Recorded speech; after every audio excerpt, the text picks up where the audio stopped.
Right? They're going to try to indoctrinate you with this kind of stuff, and if you don't agree, they're going to make you feel as if you're against science. They're like, we're not against science. That's like saying you're against seeing things. Like, no, we're not against seeing things. We're against you trying to make something sound like a fact that's not. We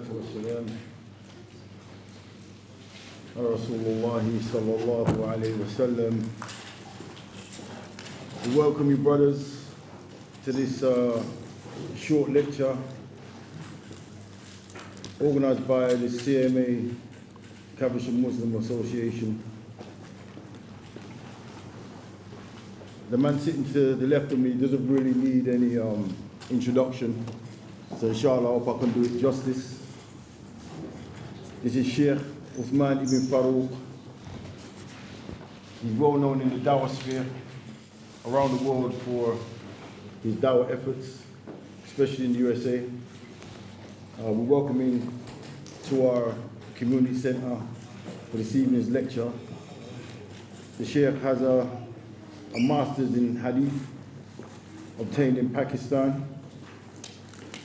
So tonight's address is going to be concerning Christianity and atheism. So without further ado, I'll pass it over to Sheikh Uthman Ibn Farooq. جزاكم الله خيرا. الحمد لله والصلاة والسلام على رسول الله. When I myself went through a rough childhood, I guess you could say. It's not a therapy session, but I was caught up in a lot of gangs and other things. When I left that world, I didn't automatically assume to be a Muslim because my family was from a Muslim country, because I wasn't raised around Muslims. So I decided to search on what is the purpose of life. Right? And of course, some thoughts that come to mind, and everybody goes through these whether they admit to it or not, is ideas like, what if there is no God? What is an atheistic or agnostic mindset of maybe there's a God, maybe there isn't. And I searched that. At first I wanted to see if that makes sense. And I realized everything that we have built, that everything that we utilize, everything around us has a purpose. Right? Like this mic has a purpose. If it wasn't for the fact that it amplifies my voice, there would be no reason for it to be here. We wouldn't have it here. This table has a purpose. That bottle has a purpose. The camera has a purpose. Your chair that you're sitting on has a purpose. And for somebody to say that everything that we utilize has a purpose, but the most complicated, the most complex, the most advanced of all these things, the human being has no purpose, made no sense. When I was in school, they used to teach us that humans came from monkeys or primates, right? And I'm a little bit older than some of you. So they used to have this little graph where they would have like a primate, and then it would become a Neanderthal, and then it became like a guy with a suitcase wearing a suit walking around, right? So I had this graph that there were primates, and they became Neanderthals, and they became humanoids, right? Homo sapiens and all that. And then when I was in college and I was studying, they said, you know what? Nah, just kidding. And Neanderthals and humanoids and Homo sapiens and all these, they were at the same time, and I was like, wait, first you told us that it was this curve, and now you're saying, they're like, yeah, we found some other bones, and now we're going to change our theory. Like, wait, you don't know then. That's not an exact science. You're not actually out there doing clinical trials on this thing. You're guessing at this. You're finding bones, and you're kind of like, I think it goes here, And then you realize that they don't really know. Right? So you're like, well, I'm not going to put my life's work on guesswork. And then when I went further into studies, I realized that you can actually disprove that theory using science. The theory of evolution is a theory. It's not a scientific fact, and there is a difference. You cannot reproduce it in a controlled environment ever. Interspecies evolution. It just hasn't happened. So when we were in school, we were indoctrinated. We were told, no, this is science, and anybody who doesn't believe this doesn't believe in science. And well, science isn't a religion, right? Science is observation. Like I could come up with a hypothesis that this is a liquid inside this bottle. Now, what is science? We observe it. Okay, I could open it and see if it comes out, and if it doesn't move, then it's solid. But if it does, then it's a liquid. But that's not a fact. That's something I observe. Can I show repeatability? Can I do it again and again and again and again? Can I do it looking at environmental factors? This is how science works, right?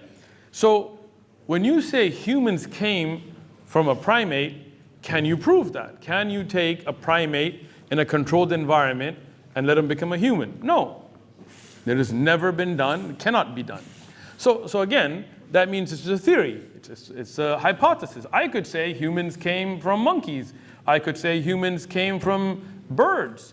You know, and especially for the youth, I want you guys to understand this, because when you go to school and college and universities, you guys call them unis, right? They're going to try to indoctrinate you with this kind of stuff. And if you don't agree, they're going to make you feel as if you're against science. They're like, we're not against science. That's like saying you're against seeing things. Like, no, we're not against seeing things. We're against you trying to make something sound like a fact that's not. So, because I want to keep this interactive, so I'm going to ask questions. And if I see somebody on their phone, then I'm really going to call you out. So, you know what's the closest skin type to humans? Anybody? The British school system? Yeah. He already got it, but go ahead. What? Monkey? No. What do you say in the back? I was going to say that don't we have same genetic code as bananas? 50% of our DNA is shared with bananas. Yeah. That is true. And I don't think we came from bananas, but 50% of the human DNA is shared with bananas. That is true. But the closest skin type, I think the brother got it here, which is pigs.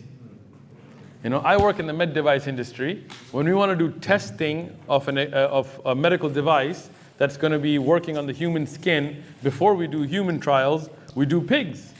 Right? In fact, one of the closest heart types, a heart to the human, is that of a pig. Now, I didn't come from a pig. Nobody in my family is police officer. I'm just kidding. Right? So the point there being that just because something is similar doesn't mean that it came from it. Like the brother pointed out, 50% of our DNA is shared with bananas, doesn't mean we came from bananas. It does mean that the same creator that made us, made bananas and made monkeys and made pigs and made dolphins and all of that, that's true. But that doesn't mean that we evolved from it. This is a theory that they put forward. In fact, I can tell you scientifically why that theory is wrong, right? And I can prove it. And if anybody is a biologist or an evolutionist or a scientist, I'm open challenging them. Professors, PhD, what's that, Dawkins, what's his name? Richard Dawkins, before you go to hell and burn forever, I'm letting you have this chance to come and debate, right? We have what's called the minimum gene concept. Okay? What does it mean, the theory of evolution? The theory of evolution tells us that we evolved from primates. Where did primates come from? They say they evolved from fish, or in different theories have been put forward. Where did they come from? A single-cell organism. Okay. And where did that come from? Less than that, amoebas and all this stuff. Okay. A single-cell organism, you can go home and Google this, so you don't have to take my word for it, has to have a minimum set of genetics to survive. It's been theorized around 200, tested no less than 300 plus set of genetics.